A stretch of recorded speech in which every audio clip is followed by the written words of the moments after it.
ça fait craindre certaines personnes des risques de maladies. On a fait l'émission au complet, d'effets néfastes sur la santé dus aux radiofréquences qui sont émises aux 60 secondes, à 1/60e de seconde à toutes les minutes, par ces nouveaux compteurs-là.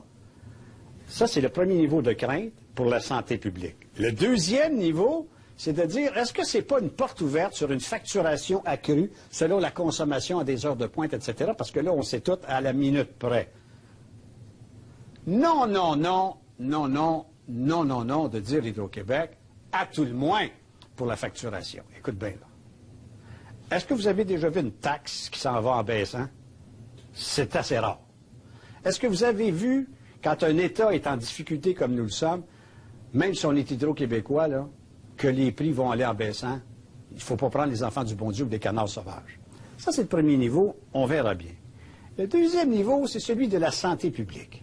Il y a des gens, ailleurs, ça s'est passé à Santa Cruz, aux États-Unis, ils ont obtenu un moratoire pour l'installation de ces choses, pour pousser des études encore davantage sur les répercussions possibles sur la santé. J'ai eu ici des gens, j'ai parlé au docteur Bellepomme à Paris, qui s'est penché là-dessus, sur les incidences sur la santé du monde et des gens, les radiofréquences, et deuxièmement même, l'incidence sur le cancer, c'est un oncologue réputé. Lui, il dit, oui, il y en a. Il n'a pas fumé du pot, là, quand il dit ça. Là. Il a assis ça sur quelque chose, pas une idée, pas une fiction de son esprit, là. C'est pas le professeur Norton, ça, là. Bon.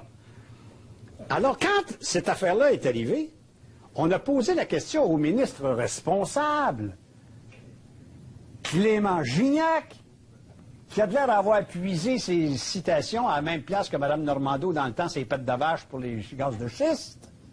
Je l'ai-tu bien prononcé? Les gaz de schiste, de shale. Écoutez bien ce que Clément Gignac dit des gens qui craignent pour leur santé sur les effets de radiofréquences.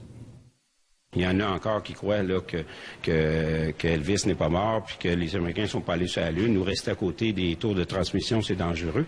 Donc, c'est les experts qui se prononceront. Hydro a ses experts, mais la régie, au besoin, pourra consulter les experts indépendants pour vérifier le tout.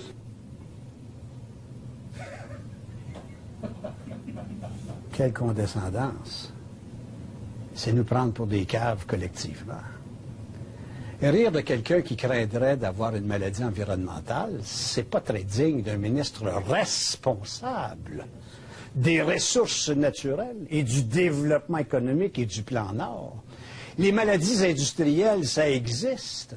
On riait de ceux qui faisaient de l'emphysème ou des problèmes pulmonaires dans le temps qu'ils travaillaient dans l'amiante. Aujourd'hui, on reconnaît cette maladie comme une maladie industrielle. Pourquoi que notre environnement ne serait pas influencé? Mettez-vous la tête devant un micro-ondes, puis regardez chauffer le roast beef, on se reparlera pour voir si ça va avoir des citations pareilles. Peut-être qu'ils ne sont pas plus intelligents. C'est vrai, vous avez raison. C'est pas fort. Ça demanderait des excuses. Parce que, honnêtement, là, on pense pas qu'Elvis n'est pas mort, puis qu'il est à quelque part à Kalamazoo. Oh yeah! Voyons donc, M. Gignac. S'il vous plaît. C'est pas fort.